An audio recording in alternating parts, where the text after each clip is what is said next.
Welcome to the Travel Squad podcast. We adventure the world together, one passport stamp at a time. We're here to share travel news, tips, and our own adventures with you. Every Travel Tuesday, we share stories on a variety of topics, including our hometown San Diego, hiking, Weekenders, national parks, international getaways, and inspiring you to go on your own adventures, even if it starts with your own backyard. I'm Jamal. Brittany, and I'm Kim. And we're the Travel Squad podcast. So grab your ticket and your passport. And don't forget your travel insurance. and prepare for takeoff.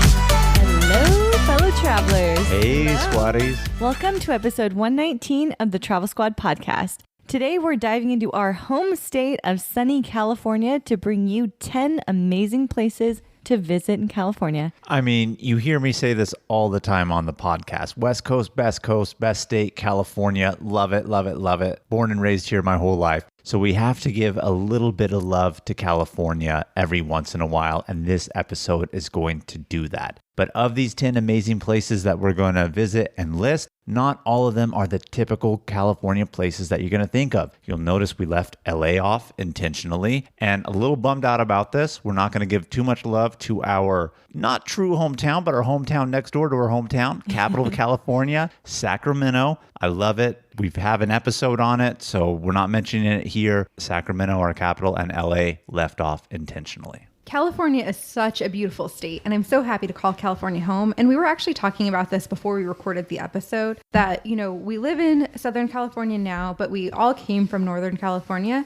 And we feel like we really didn't explore as much of Northern California as we really should have when we lived up there. And now we're booking all of these trips to go north and do those trips. So, you know, it's very interesting. I wish that when I was younger, I was more inclined to do small weekend trips to some of the places that we've visited in Northern California. But Well, I will say, when we were younger, blogs weren't as big. There was no TikTok. Instagram wasn't like it is now. It was harder to discover these places. And we also didn't have as much money. of course, that's true. So we're making up for it now. Yes. So we have a list of 10 beautiful places to visit here in California. I've personally been to 8 out of 10 on the list, and we are pretty much listing them from like north to south almost. So really excited to dive in and talk about these destinations. But before we give you the full 10, we got to give you the tips. Tips always come first. Yes. First tip, California is a long state. It could take you over 12 hours to get from the north to the south end. So you could do all of these in one road trip,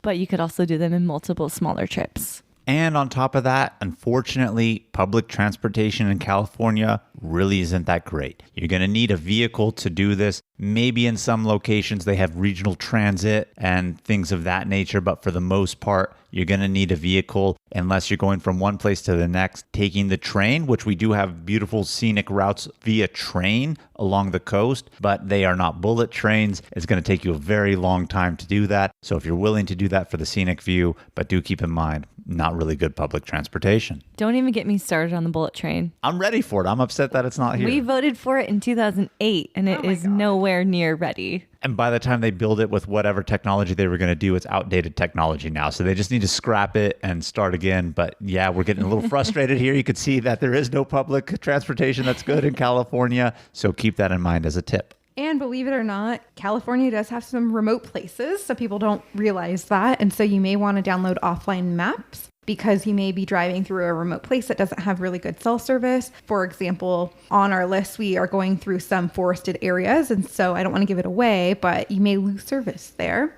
Gas is also expensive, like many other things here. So use the Gas Buddy app to try to find good prices if you are going to do this all in one trip. And last but certainly not least, California, known for the weather. We have all sorts of weather. It could be from scorching desert temps to really frigid snow in the mountains. But for the most part, if you're along the coast, the weather is usually temperate and kind of the same all year round, not too dramatic. But there are different dramatic landscapes. So depending on where you're going and obviously the places that we list, just keep in mind, temperature can vary dramatically. So the first place on our list, number 1, is the Redwoods, and they are located in northern coastal California. And, a lot of people think forests, mountains, but this isn't the case. The redwoods are actually pretty flat, and they're along the coast, which is very unique. And they are the tallest trees in the world. Tallest trees in the world. Wow. I've been up to Redding and up there, but I have never been to Redwoods National Park.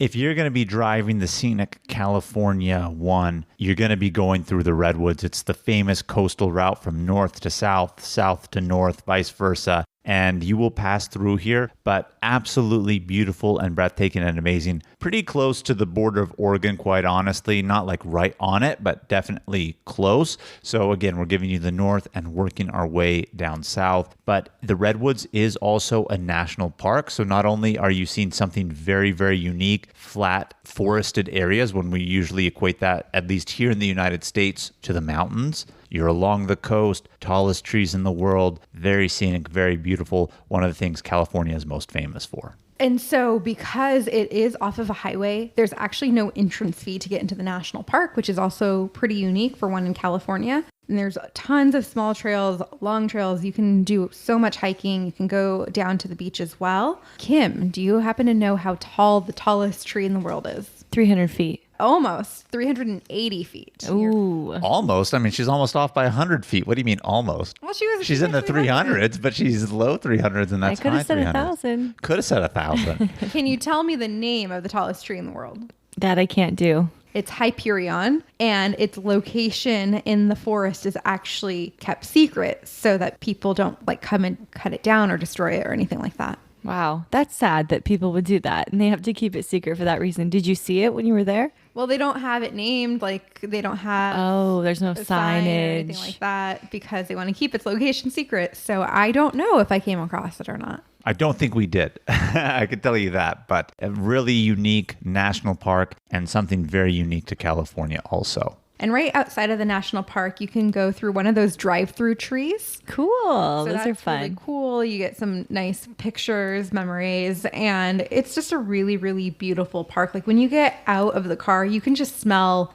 the redwood trees and the forest and all of that. So I would like to go back. So I would recommend you guys go if you haven't already. One of the cool hikes that I want to do is actually into a fern canyon. I know you love this fern. I have done that hike. Oh, you have? Yes. I did a spring break trip up to Arcata, which is in Humboldt County, and we hiked Fern Canyon. Oh, and it awesome. was amazing. Yeah. Ferns everywhere. Epic hike. It's very rainy, drizzly up there. Yes. So I want to go back for exactly that. Moving south, moving on to number 2, we're still going to keep it kind of in a forested area and move to world famous. And yes, I say world famous, not just California famous, world famous Lake Tahoe. I love Lake Tahoe. I definitely explored this area a bit when I lived up there. Spent many a times at the casinos and the lake, but unfortunately I didn't explore the nature. Yeah, I mean, when you're young, unless you're really from a nature-oriented family and it's not like a hobby that develops later, that is the thing you do in Lake Tahoe. You go out and spend time on the lake, boating, doing whatever. And you mentioned casinos. So yes, we're talking California. Gambling is not legal in California unless it's on Native American reservations. But Lake Tahoe also straddles the border with Nevada. And so as soon as you cross from California, literally right on the border, you have 4 casino resorts. So you have that gambling aspect and nightlife with it too, up in the largest alpine lake in North America, which is Lake Tahoe. I think it's one of the 5 deepest lakes in the world also up there. Really beautiful, famous for its skiing. But yes, we did not get to experience a lot of hiking when we lived up there. We just kind of went for the lake and casinos, which is sad in hindsight. I have done 2 hikes in the area with my dad. One of them I lost my toenail on. The famous toenail. So my dad lost his toenail too, so it wasn't just me, but I wish I spent more time in Lake Tahoe. There's so much to do. Don't know if we've already said it, but episode 66, go back and listen to it. I have so many places I want to go back and see in Lake Tahoe because you can go around the entire lake and there's different state beaches or harbors. And there's one called Sand Harbor and they have the water's beautiful anywhere in the lake, but the water is so clear there. And there's these big boulders in the water that you can see. And then you can take a kayak out route that is like glass bottom or clear bottom. Look down and it's super scenic and beautiful. There's also hot springs by the lake. Hot springs. Kim, you would be the one to bring up the hot springs, wouldn't you? But yeah, lots of stuff to do. Doesn't matter when you go. Major winter activities. As a matter of fact, on the west side of the lake in Squaw Valley, they had the Olympics there one time. And lots of summer events and sports to do there also, biking, hiking, etc. So any time of year that you go, Lake Tahoe is definitely not to be missed. Number 3 on our list goes all the way to the West Coast for San Francisco. This city is so unique. It's so fun. Everything from the buildings in like the old 1800s kind of vibe that they have, the nightlife, the day life. There's the pier you can go to with the sea lions. Clam chowder bowls and views of Alcatraz, which is an old prison out in the middle of the ocean. And people have actually escaped there in the past and their bodies were never found. Technically, it's in the bay, not the ocean, Brittany, but you're on the right track. Point being, it's a prison in the middle of a body of water. But San Francisco is such a quintessential California city, has a lot of amazing history that makes San Francisco what it is today. But what I really like about San Francisco is that it's a city that gives me East Coast vibes. Like, it's not a big city that I equate to the West Coast, let alone California. You know, it just has that different feel to it and it makes it really fun, really unique, but so many highlights and things to do there. Like you mentioned, Alcatraz, the pier, the Golden Gate Bridge, Golden Gate Park, Lombard Street. I mean, I could just name places to go in San Francisco. And I mean, the opportunities and things to do are endless out there. Yeah, it makes for an easy weekend trip or even longer. We've been several times and we feel like we haven't even hit most of the city. You can do something different every single time you go, really. Yes, I spent so much time in my, like, from 18 to 25 exploring San Francisco and getting into all kinds of trouble out there. We have What type of trouble, Kim? Good kinds of trouble, not the serious kind of trouble. But yeah, I mean, San Francisco is really fun. There's so much to do there. We have a whole episode on it, number 48, if you want to go back and listen to that one. And, you know, we wouldn't be the Travel Squad podcast unless we talk about bathrooms. And in San Francisco, they actually have a self-cleaning bathroom at the top of Twin Peaks. Well, they have multiple locations also, but one of the more touristy spots where you'll for sure find it, yes, is the top at Twin Peaks. So it almost, I don't want to say it looks like a porta potty because it's not a porta potty, but it is a toilet that when you go in, the doors close automatically. And when somebody exits, it closes and sanitizes itself back down and you're supposed to go in. And I was really hyped up to use it the first time. And then, you know, I go in and yeah, they sanitize it down, but it's sprayed with water. And then so you're in there and even though it's clean, it feels dirty because it's so wet. So it kind of creates this weird little experience. They need a drying system in there. They do. They do. But better than going into a torn up bathroom, I could tell you that.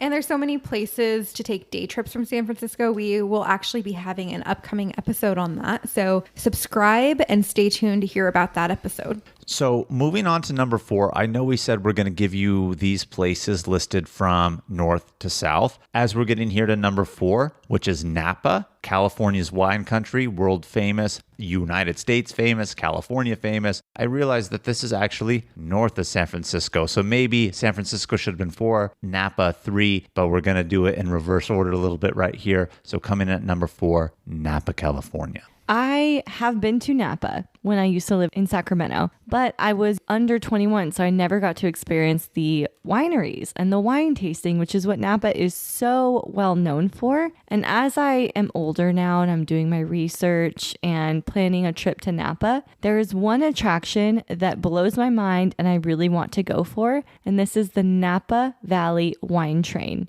When I was doing some research on Napa ourselves to be like, all right, we're going to go. How did we not go when we lived in Northern California? Again, this is one of those places, at least for me. I know you said you've been, but again, not 21. I had no clue the wine train existed. This looks like you're in a beautiful, almost turn of the century, like late 1800s, like train, like classic style traveling in opulence and luxury. And it's really designed going through the Napa Valley and Napa area. And you have amazing food served to you on the train, wine tasting while you're doing it, also experiencing that trip. So I'm blown away and I can't wait to go and do that. I love train experiences. In Europe, that was one of the coolest things. So it's very European vibe here in Napa. And Napa's a really nice place to just relax. Also, there's a lot of fine dining. You can take cooking classes, spa treatments. Kim and I are going to do a girls trip. Jamal doesn't want to go. No, don't exclude me. And don't say I don't want to go. The only reason why you're saying that is as much as I want to go to Napa, I said, it's hard because here in San Diego, we're close to Valle de Guadalupe, which is like Mexico's Napa, and I know what I could get for literally a third of the cost. But again, it is quintessential California. We have to go. They don't have the train experience. But don't throw me under the bus like that, ladies. I want to go to Napa. Would you do spa treatments? Hell yeah, I'd do a spa treatment. Naked massage? And not naked massage, but spa treatment. And they also have hot air balloon rides. And I know you don't want to do that, Jamal. I want to do that. So it sounds like it's going to be a girls trip. Okay, so you're excluding me now. I see what it is. But another thing that Napa is really famous for, other than the wine, if you want to do something nature-oriented, they're actually building right now the Vine Trail. So this is supposed to be a really large bike trail that's supposed to go through the entire valley itself in like a big circle. And so part of it is built now. You can still do it, stroll through the vineyards, stroll through parts of the town, but I'm excited to go when that's open, and I would love to just like rent a bike and ride that whole thing. I think that would be a unique thing to do, just kind of outside in Napa also. That would be fun. I love bike riding and wine. Can't go wrong for it.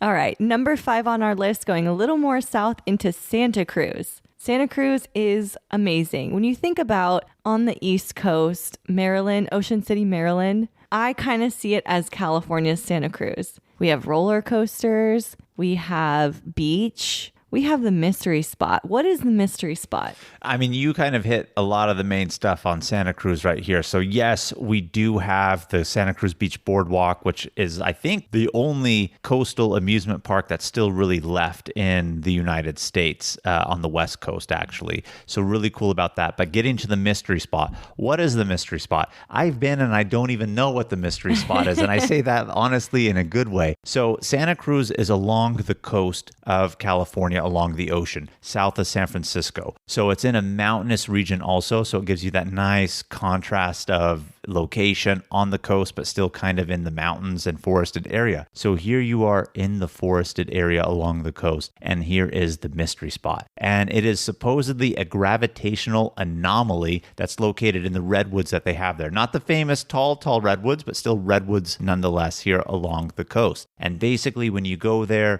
you stand in a certain location and then your body tilts to another side. If you have a ball in your hand, they'll tell you to just set it on this piece of wood, and literally the wood is rolling up and the ball will roll up. So it's like this whole gravitational anomaly location out in the woods. And I don't know what the science is, if it's a trick or if it's a real thing, but it's crazy out there, and I highly recommend you go to the mystery spot. Yeah, Jamal and I went to Santa Cruz quite a long time ago. We actually went camping out there in the forest and the redwoods, and then we had to cross over some sand dunes to get to the beach. And it was really, really cool. But growing up, I had family that lived really close to Santa Cruz. So we went to the boardwalk all the time. Like we would go multiple times a year and ride all of the roller coasters and just lounge out on the beach. So I grew up going to Santa Cruz quite a bit and had a really good time. So it has a special place in my heart. I mean, this is a place that really has it all. Coastal seaside amusement along the ocean, redwoods and forest. It's also a university town. There's the University of California, Santa Cruz, so it has that kind of vibe going on with it too. And so it just makes for a really unique California experience and city. Definitely not to be missed, especially if you are doing the 1 and 101 drive. You're going to pass through Santa Cruz. You're going to enjoy it.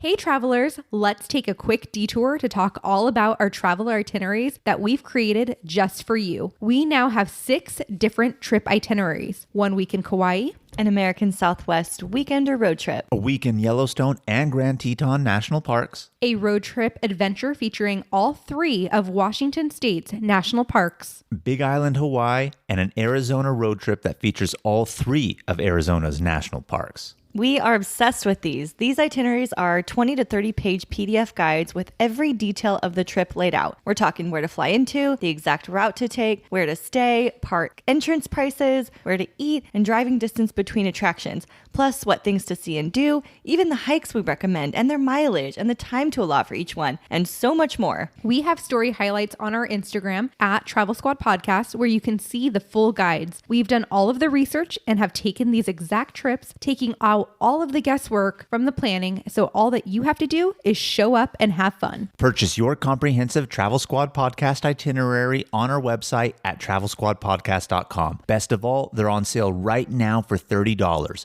So travel on over and get yours today. Ryan Reynolds here from Mint Mobile. With the price of just about everything going up during inflation, we thought we'd bring our prices down. So to help us, we brought in a reverse auctioneer, which is apparently a thing. Mint Mobile Unlimited Premium Wireless. How to get 30, 30, bit to get 30, bit to get 20, 20, 20, bit to get 20, 20, bit to get 15, 15, 15, 15, just $15 a month? Sold! Give it a try at mintmobile.com/switch. $45 up front for 3 months plus taxes and fees. Promo rate for new customers for limited time. Unlimited more than 40 gigabytes per month. Slows full terms at mintmobile.com. Hey, it's Kaylee Cuoco for Priceline. Ready to go to your happy place for a happy price? Well, why didn't you say so? Just download the Priceline app right now and save up to 60% on hotels. So whether it's Cousin Kevin's Kazoo Concert in Kansas City, go Kevin, or Becky's Bachelorette Bash in Bermuda, you never have to miss a trip ever again. So download the Priceline app today. Your savings are waiting. Go to your happy place for a happy price. Go to your happy price, Priceline.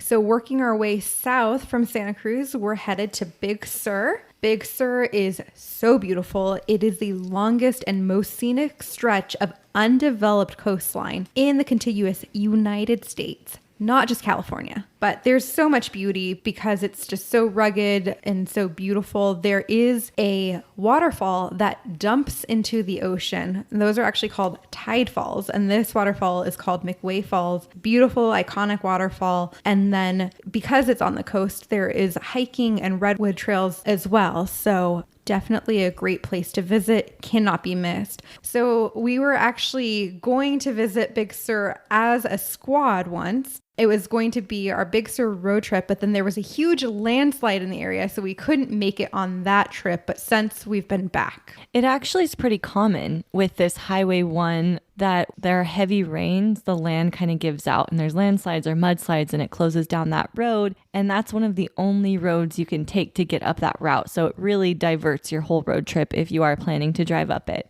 And it happens like, I want to say once every couple of years. And I love it because Kim was like, we were going to drive up and I was like, oh, Kim, there's a landslide. She goes, well, you know what? They should just, keep the road open. If whoever wants to risk it, they can go and risk it themselves. This was a landslide that took over 8 months to rebuild the freeway.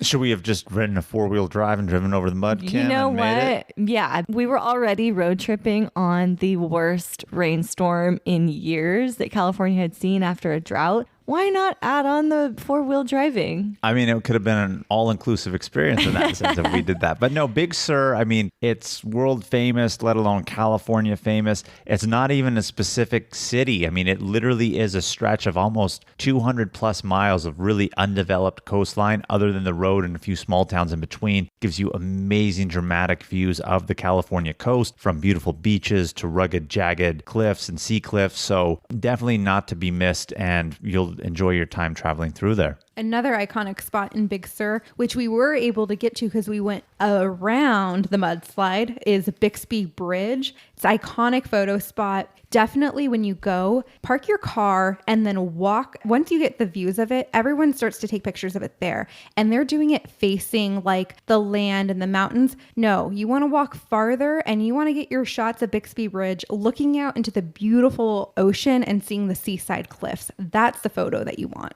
Moving further south here through California, again, along the 1 and 101, we're getting ourselves into Santa Barbara and Solvang. We're giving you a twofer here for lucky number 7. First part of this twofer is Solvang, which is a Danish town. They have Danish windmills, they have Danish pastries, they have Danish people. If you didn't know and were walking through here and just didn't hear people speaking really good English without an accent, you would think that you're in Europe. This area here in Solvang, it's about, 45 minutes east into the mountains from Santa Barbara. Yep. Distance-wise, it's not very far, but you got to go through the mountains. So that's why it creates a little bit more time to get there. But it was settled by Danish Danish people. And so it's really kept its Danish history and heritage. And so you're almost in Europe when you're here. And a great town to stroll. It's famous in the wine region right there. So you could do some wine tasting. They have some amazing vineyards also. And it gives you a foreign experience while you're here in California. And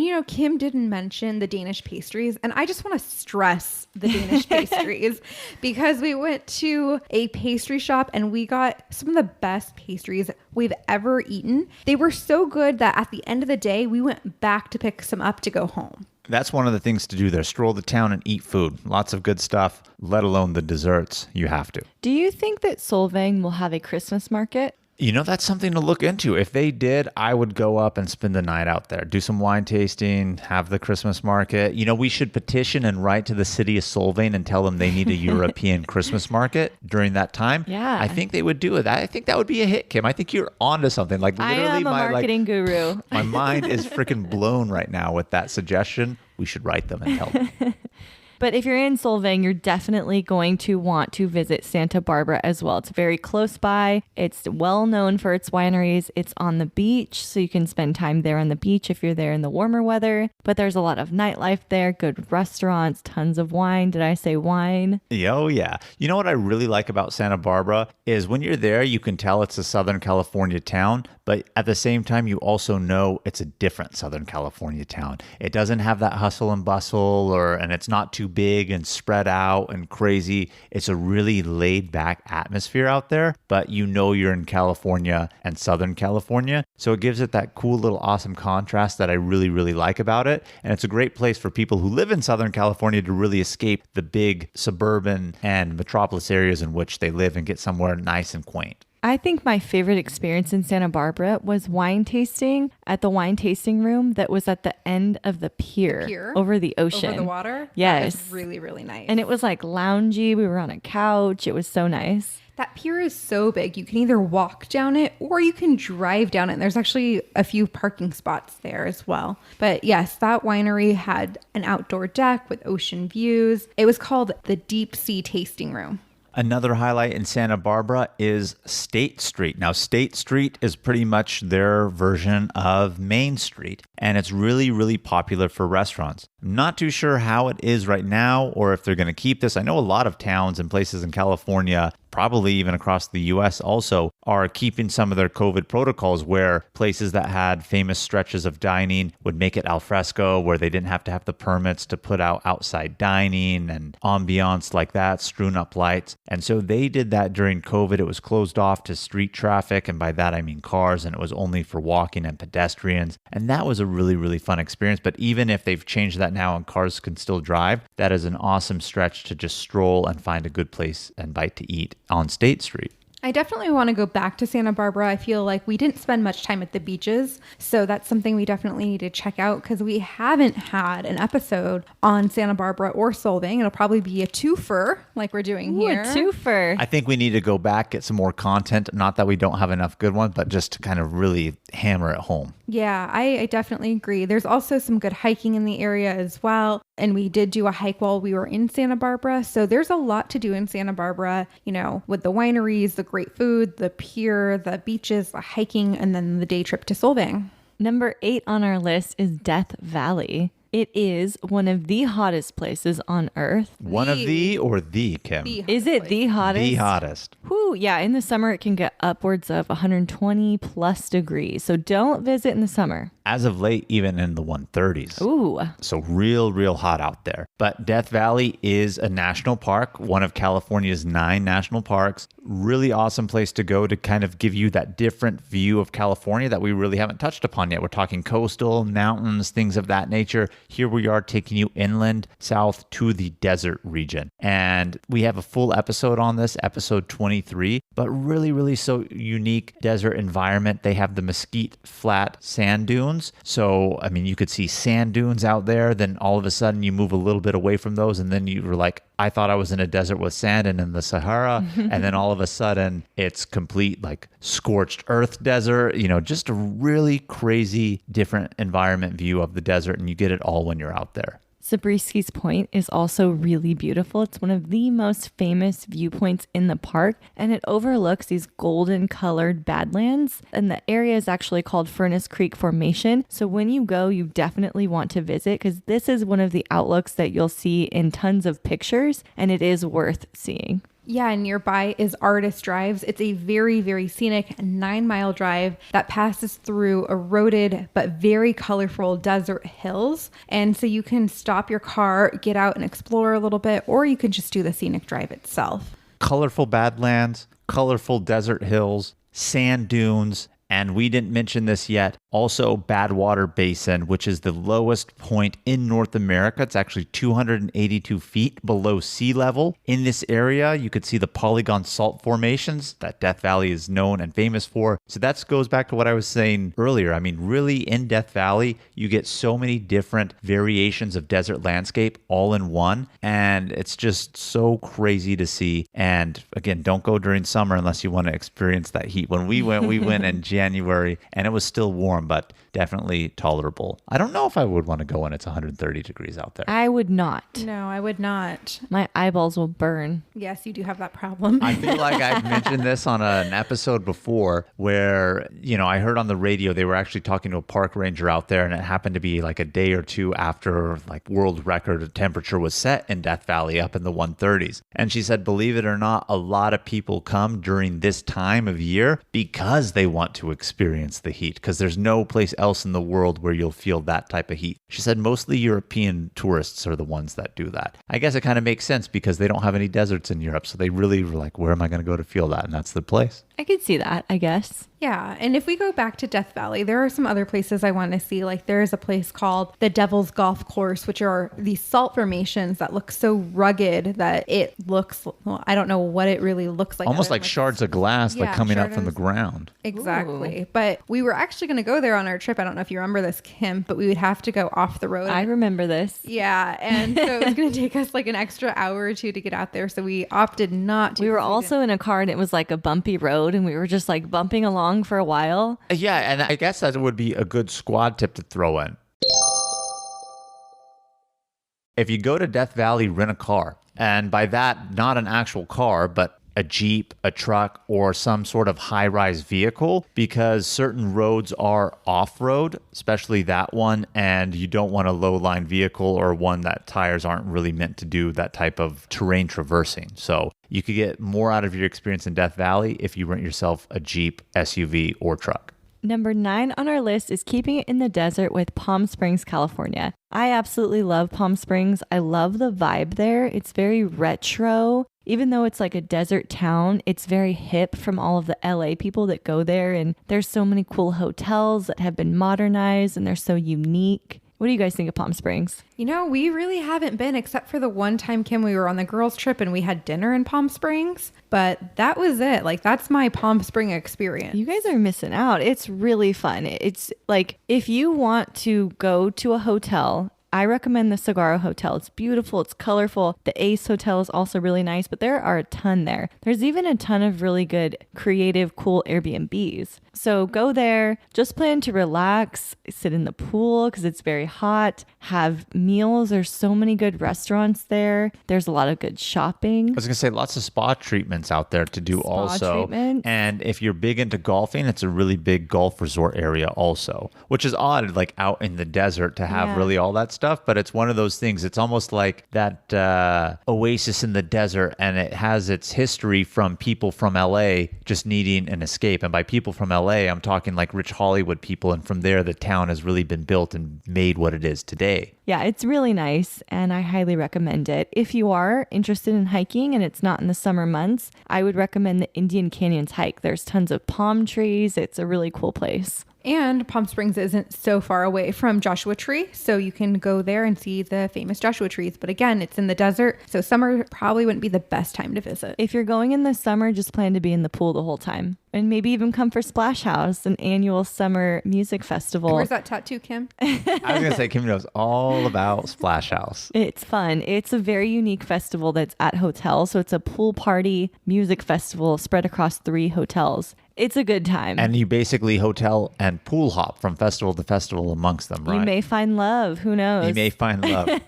So number 10 on our list is our hometown of San Diego. Woohoo! San Diego. Couldn't leave it off the list because we love it so much. And how could we leave it off the list? It's the furthest southern city in all of California. So if we're working north to south, makes sense to end with San Diego. There's so much to do in San Diego. Obviously, everyone knows the beaches, OB, PB, Coronado, even like Solana Beach. Those are great beaches to go to. San Diego is a great spot for brunch as well. People love to come on a weekend, get their brunch on. San Diego has just so many foodie options to choose from. Go downtown to the Gaslamp for nightlife. I don't know much about that, but Kim could tell you all about that. If you need any nightlife tips, let me know. And there's so much hiking to do around San Diego. We've had so many episodes on San Diego, you know, like the 13 best things to do in San Diego, best hiking in San Diego, day trips from San Diego, Brunch in San Diego. brunch in San Diego, tacos in San Diego. We have a lot of San Diego content because we live here. And one of the things I just want to throw out about San Diego, if you haven't been here, is a lot of people, when they think of San Diego, rightfully so, they think of the coast, the ocean, etc. But people don't realize you go a few miles inland and all of a sudden San Diego becomes a desert. Like Southern California itself is pretty much all a desert unless you're up in the mountains for that matter. And so you have just a wide range of things to do from the coast to going inland, a little bit desert, and you go a little bit further and not too far still from city center of San Diego. And yeah, you're up in the mountains. We have a mountain town that's close to here that people go to all the time, like Julian. So there's lots of stuff to do regionally that people don't really think about when they think of San Diego, and makes for a unique experience all around.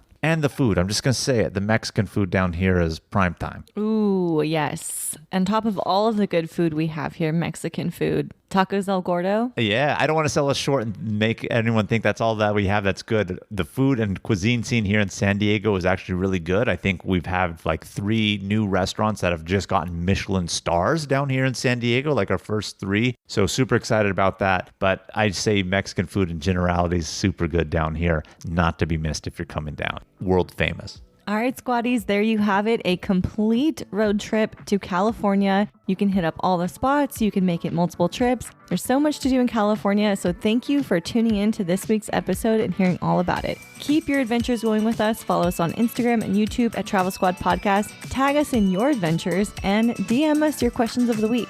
If you found the information in this episode to be useful, or if you thought we were just plain funny, please be sure to share it with a friend that would enjoy it too. And as always, please subscribe, rate, and review our podcast, and tune in every Travel Tuesday for new episodes. Stay tuned for next week's episode. We have some more amazing adventures and tips in store for you. Bye, everybody. Bye, squaddies.